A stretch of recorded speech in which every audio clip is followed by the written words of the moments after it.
Welcome to Biggest Spoilars, the destination for exclusive spoilers, latest updates.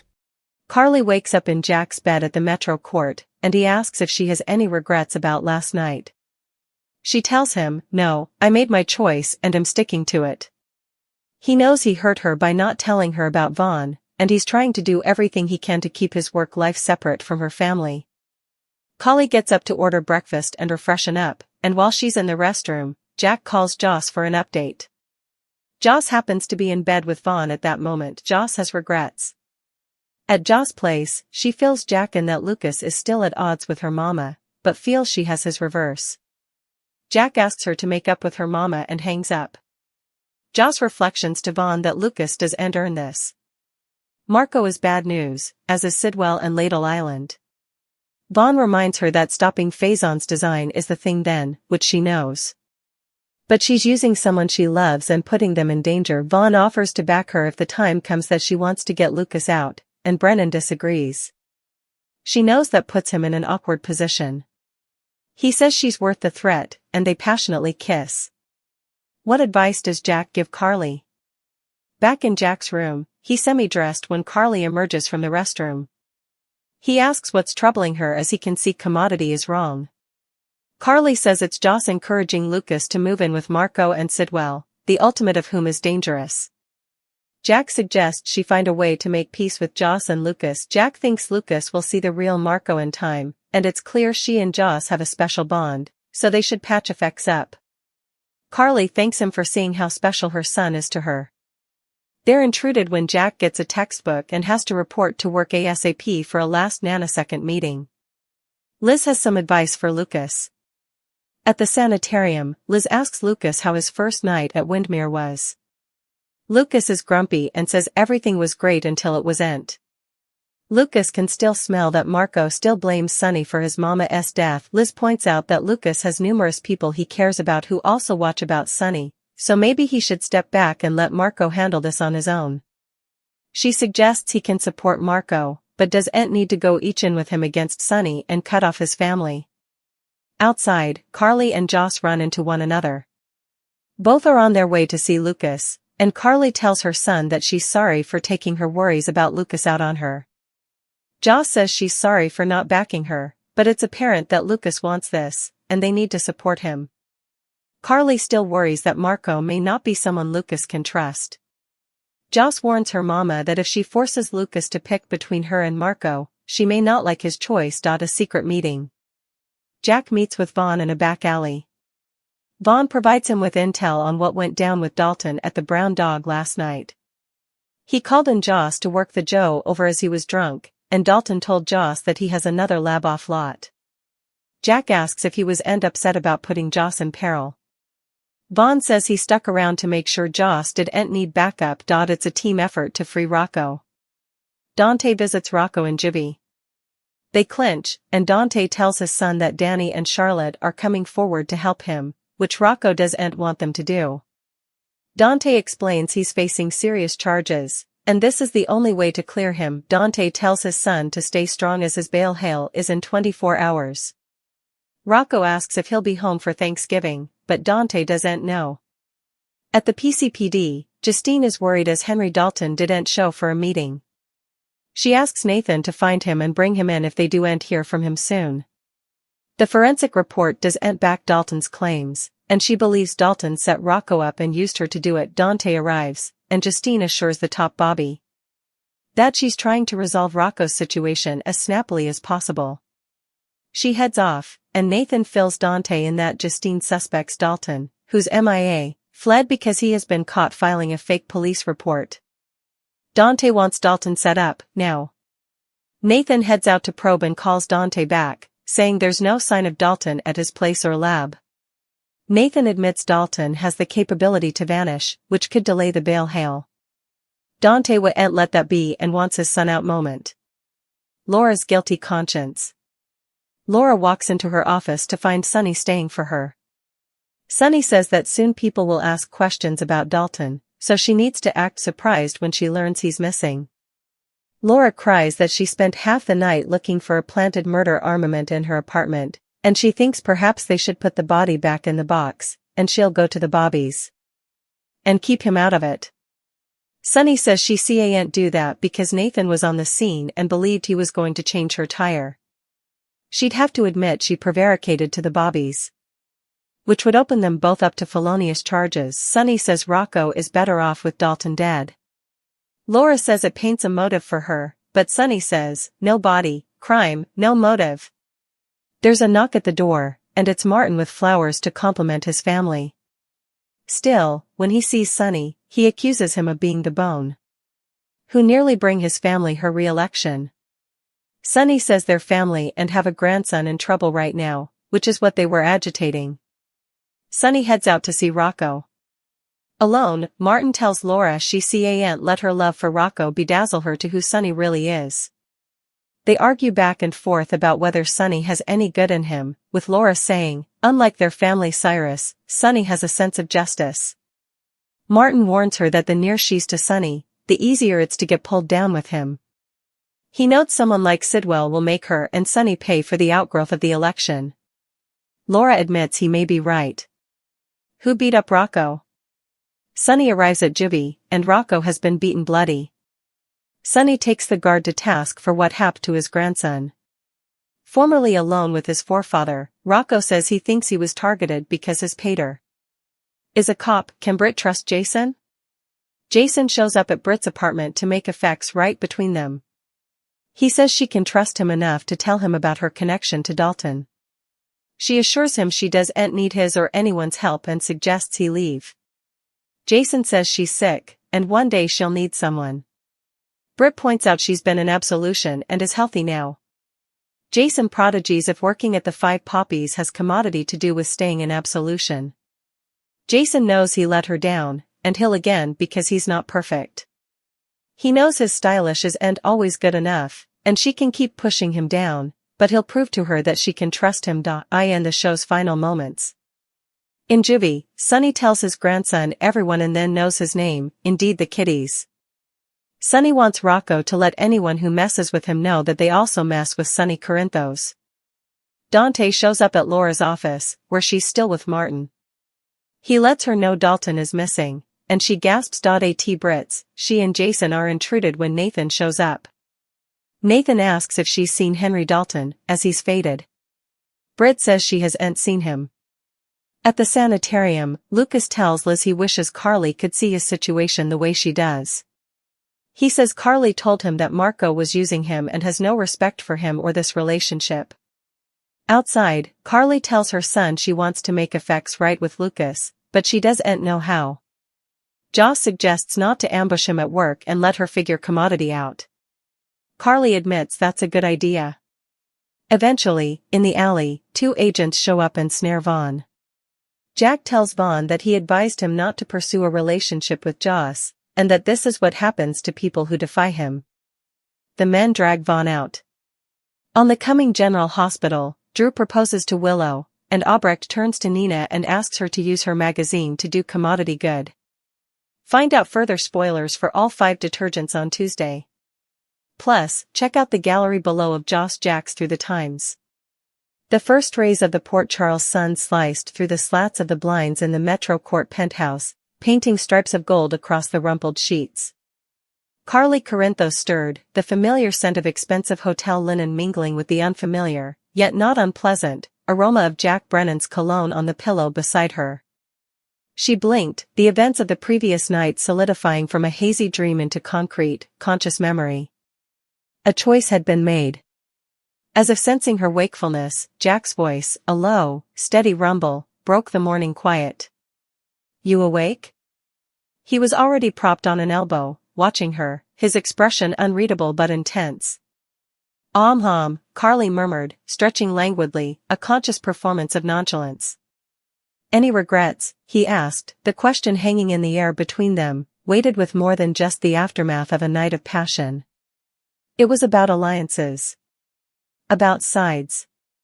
About turning her back on a lifetime of history with Sunny Corinthos for the enigmatic and dangerous promise of a federal agent. Carly sat up, pulling the sheet around her. Her gaze was direct, unwavering. This was who she was, a woman who, for better or worse, committed. No, she stated, her voice clear and firm. I made my choice, Jack. And I'm sticking to it. He nodded slowly, a flicker of what might have been respect in his eyes. I know I hurt you. Not telling you about Vaughn's assignment, letting you think he was just some bartender Joss had gotten involved with. I was trying to keep my work separate from your family. That's the problem, Jack, Carly sighed, swinging her legs out of bed. In Port Charles, the two are always the same thing. You can't build a wall between them. The danger always finds a way through. She stood, grabbing her robe. I'm going to order us some breakfast and freshen up. Don't go anywhere. Once the bathroom door clicked shut, the practiced calm on Jack's face dissolved into urgency. He snatched his phone from the nightstand and dialed a number. The line picked up after a few rings. Joss. It's Jack. Give me an update. His voice was all business now, the lover replaced by the strategist. On the other end of the line, in her own apartment, Jocelyn Jacks was tangled in her own sheets, but her situation was far more volatile.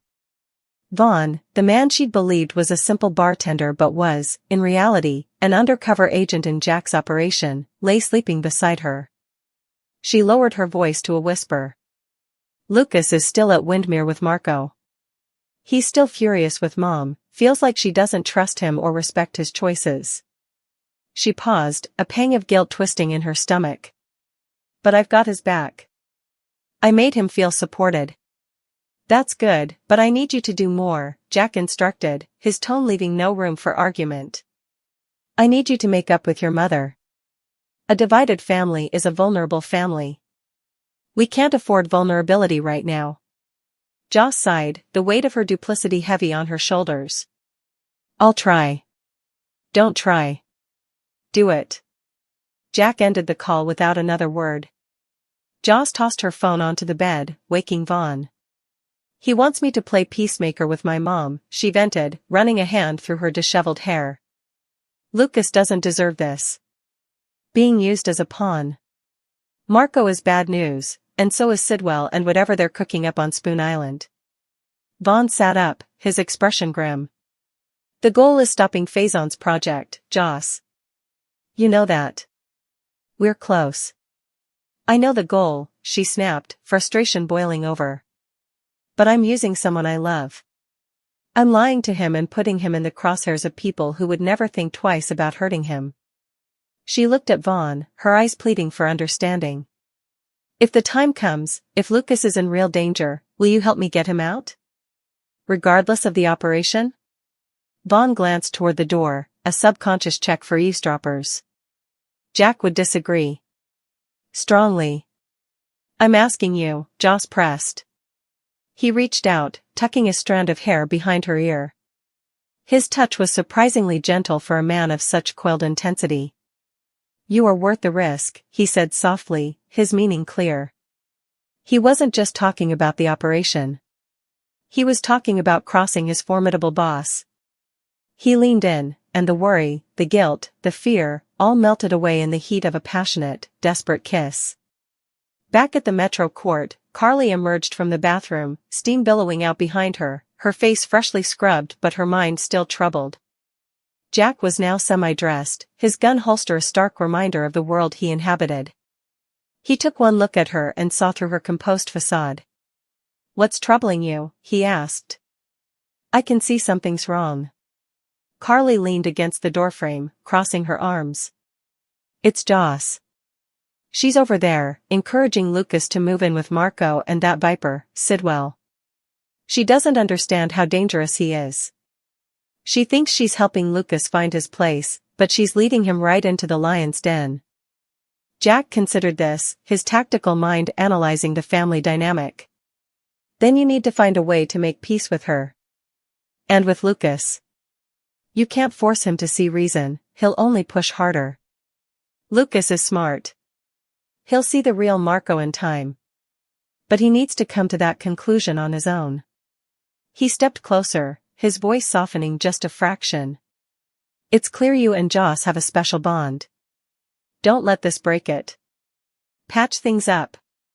For your sake and for Lucas's. Carly felt an unexpected lump form in her throat. In the midst of all the chaos and moral compromise, he saw the core of her, a mother. "Thank you," she said quietly, "for seeing how special she is to me." Their moment was shattered by the buzz of Jack's phone. He glanced at the screen, his posture immediately snapping to attention. "I have to go. Last-minute meeting. Work calls." He gave her a quick, perfunctory kiss before striding out, leaving Carly alone with her thoughts and the lingering scent of his cologne. Across town, at General Hospital, another family drama was unfolding. Liz Baldwin found her brother, Lucas Jones, slumped in a chair in the nurse's station, looking decidedly unchipper. "Rough night?" Liz asked gently, setting down a cup of coffee for him. "You could say that," Lucas grumbled, accepting the coffee gratefully. "Windmere is intense. Everything was great until Marco started in on Sonny again. The way he talks, he still blames him for our mother's death, Liz. It's like a poison in him." Liz, ever the voice of reason, took a seat beside him. "Lucas, you have a lot of people in your life who you care about, and who also care about Sonny. Carly, Joss, your nephew, maybe you need to step back and let Marco handle his grudge on his own. You can support him without going all in, without cutting off the rest of your family." Lucas sighed, knowing she was right but feeling trapped by loyalty to a father he'd just found. As if on cue, the universe decided to stage a confrontation. Outside the hospital's main entrance, Carly and Joss arrived simultaneously, both on a mission to see Lucas. The air was thick with unspoken apologies and lingering resentment. "Joss," Carly began, her voice softer than it had been in days. "I'm sorry. I'm sorry for taking my worries about Lucas out on you. I was scared, and I took it out on the wrong person." Joss, disarmed by the genuine apology, felt her own defenses crumble. "And I'm sorry for not backing you up, Mom. I see that Lucas wants this so badly. To have a connection with his father. I thought supporting him was the right thing to do." "It is the right thing," Carly conceded. "I just worry that Marco isn't who Lucas thinks he is. That he's using him." Joss met her mother's gaze, her expression turning serious. "Then be careful, Mom. If you force Lucas to pick between you and Marco, you may not like his choice."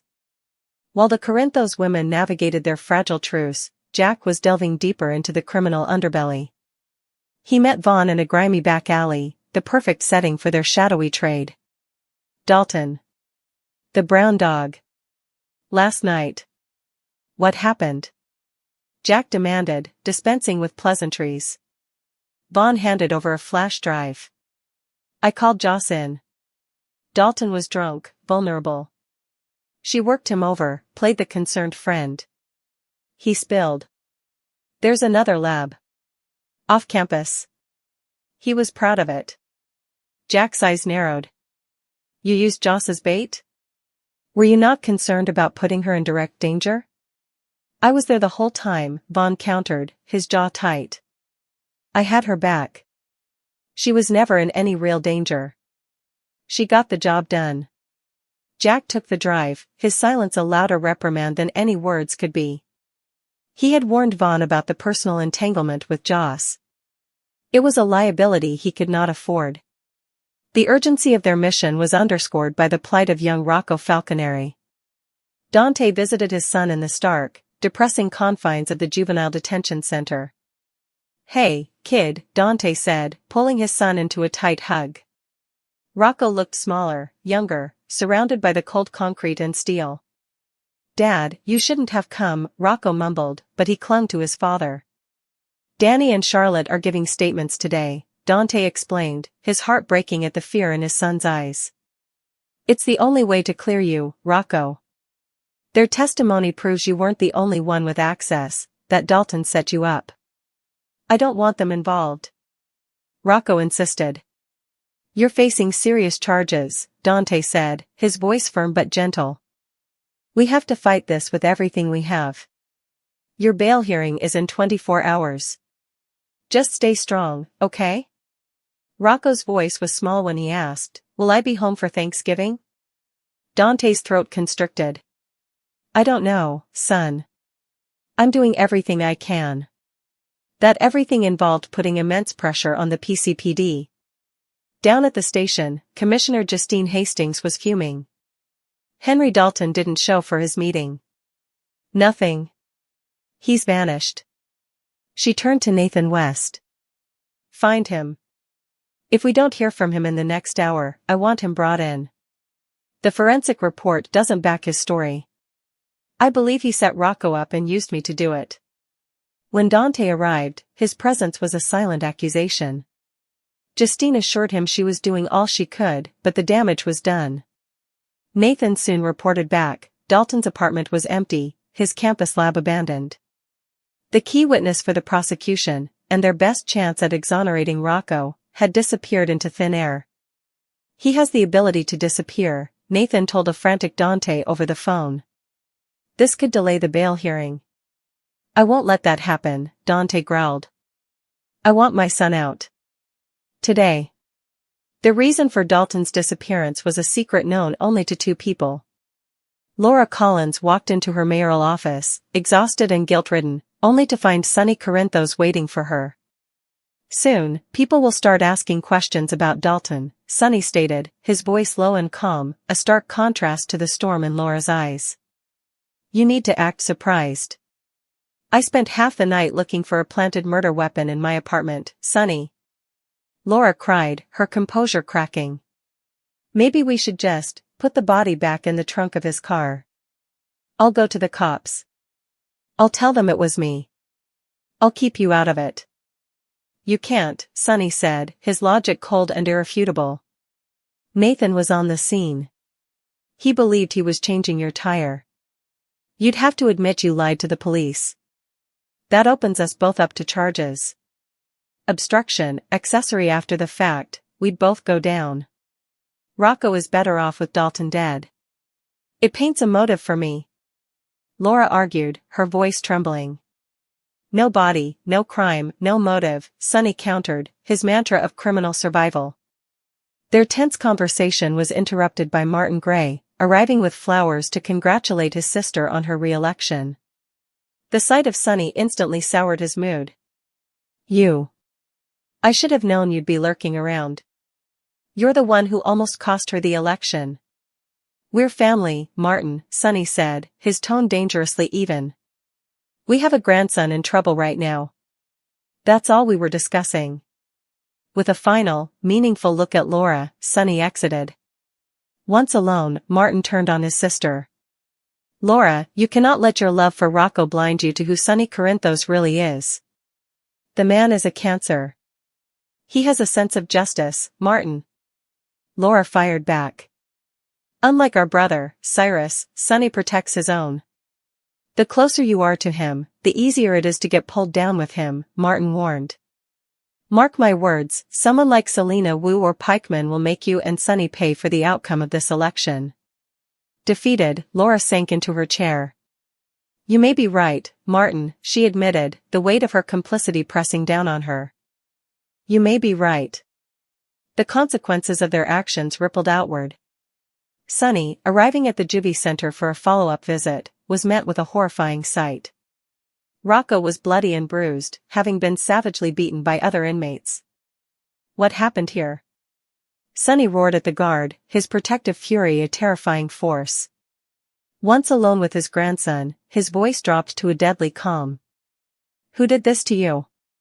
I think it's because my dad's a cop, Rocco whispered, wincing as he touched his split lip. Sonny leaned in close, his eyes burning with intensity. Listen to me, Rocco. Everyone in here knows your name. They know you're a Corinthos. You let anyone who messes with you know that they're not just messing with a cop's kid. They're messing with me. Meanwhile, Jason Morgan was attempting to mend another fractured relationship. He stood at the doorway of Britt Westbourne's apartment, her expression a fortress wall. I let you down, Jason stated, his usual stoicism replaced by a raw honesty. And I will again. I'm not perfect. My best isn't always good enough.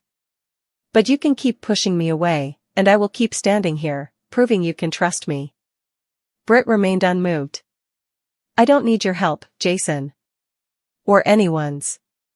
She tried to shut the door, but he blocked it. You're sick, Britt. One day you will need someone. He paused, his gaze piercing. Does working at the Five Poppies have something to do with you staying in remission? Before Britt could retort, Nathan West appeared, his face grim. Britt, have you seen Henry Dalton? He's disappeared. The lie came easily to Britt, a testament to the shadows she now walked in. No. I haven't seen him. As the day reached its crescendo, the various threads of Port Charles' life pulled tight. Dante arrived at Laura's office, confirming Dalton's disappearance and sending a fresh wave of panic through the mayor. At the hospital, Lucas confided in Liz, I wish my mom could see this the way you do. She thinks Marco has no respect for me. Outside, Carly and Josh shared a moment of unity. I want to make things right with Lucas, Carly confessed. I just don't know how. Don't ambush him here at work, Josh advised, a small, knowing smile on her face. Let me figure something out. That's a good idea, Carly admitted, a flicker of their old connection rekindling. But the final, chilling moment of the day belonged to Jack Brennan. In the same alley where he'd met Vaughn earlier, two hulking, nondescript agents materialized from the shadows, grabbing Vaughn and slamming him against the brick wall. Jack stepped forward, his face a mask of cold, impersonal authority. I warned you, he said, his voice devoid of all warmth. I warned you not to pursue a relationship with Jocelyn Jacks. He leaned in, his words a death sentence. This is what happens to people who disobey me. As the agents dragged a struggling Vaughn away into the waiting darkness, the price of betrayal in Jack Brennan's world was made terrifyingly clear. The game was afoot, and the players were all in mortal danger.